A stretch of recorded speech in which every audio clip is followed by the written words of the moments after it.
जय श्री कृष्णा दोस्तों, आप लोगों का बहुत बहुत स्वागत है हमारे चैनल पर। आज की वीडियो में हम आपको पूतना राक्षसी के पिछले जन्म की कथा सुनाएंगे। चलिए शुरू करते हैं आज की यह कथा। पूतना पिछले जन्म में राजा बलि की पुत्री थी, जो कि एक राजकन्या थी। पूर्व जन्म में पूतना का नाम था रत्नमाला। एक कथा के अनुसार ऐसा माना जाता है कि एक दिन राजा बलि के यहाँ पर एक वामन देवता आते हैं। भगवान वामन की सुंदर और मनमोहक छवि देखकर रत्नमाला के मन में ममत्व जाग उठता है। मतलब एक माँ वाली भावना उनको देखकर उनके मन में जाग उठती है और वो सोचने लगती है कि यदि मेरा ऐसा ही पुत्र होता तो मैं उसे हृदय से लगाकर दुग्ध पान करवाती।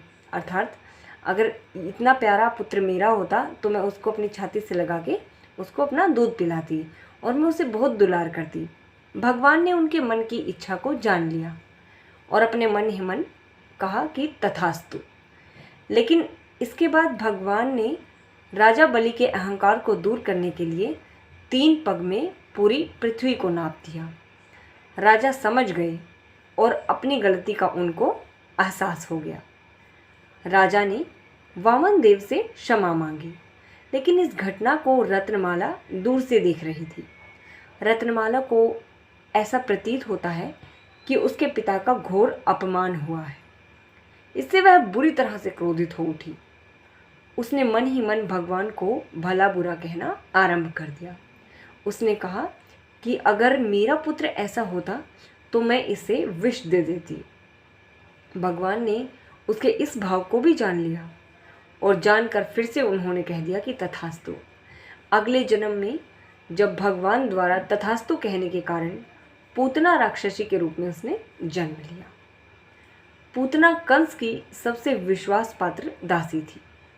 कंस ने उसको आदेश दिया कि अष्टमी की तिथि के दिन जितने भी बच्चों का जन्म हुआ है उन सभी को मार डालो। आदेश मिलने के बाद पूतना गोकुल पहुंच गई। पूतना भेष बदलने में माहिर थी। उसने सुंदर स्त्री का वेश धारण किया और भगवान श्री कृष्ण को दूध पिलाने लगी। भगवान ने उसे पहचान लिया और इस प्रकार से उन्होंने उसका वध कर दिया। इस प्रकार से भगवान के हाथों पूतना का वध हुआ और जन्म मरण के बंधन से वह पूर्ण रूप से मुक्त हो गई। वहीं जो पूतना की इच्छा थी दूध और विष दोनों पिलाने की, उस इच्छा को भी भगवान ने पूर्ण किया। भगवान श्री कृष्ण का भाद्रपद मास की कृष्ण पक्ष की अष्टमी की तिथि के दिन और रोहिणी नक्षत्र में रात के 12 बजे जन्म हुआ था। कंस को मारने वाला वृंदावन पहुंच चुका है। इस बात से वह इतना भयभीत हो गया कि उसने भाद्रपद मास की कृष्ण पक्ष की अष्टमी के दिन जन्म लेने वाले सभी बच्चों को मारने के लिए पूतना को वृंदावन में भेजा था।